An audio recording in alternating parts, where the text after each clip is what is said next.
7 కప్స్కి కావాల్సిన పదార్థాలు: ఒక కప్పు పచ్చి కొబ్బరి, ఒక కప్పు శనగపిండి,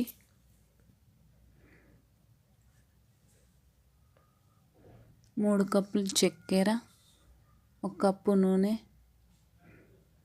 ఒక కప్పు పాలు అన్నీ బాగా కలిపి స్టవ్ మీద ఒక 20 మినిట్స్ అలాగే కలుపుతూ ఉండాలి.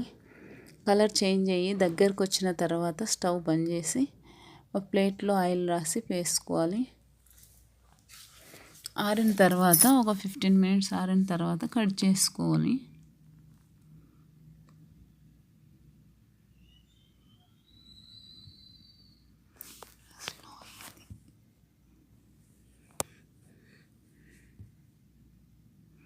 ఇలా కట్ చేసిన స్వీట్ని ఒక ½ అవర్ పాటు పక్కన పెట్టాలి. ఆరిన తర్వాత మనకు కావాల్సిన స్వీట్ రెడీ. 7 cup sweet.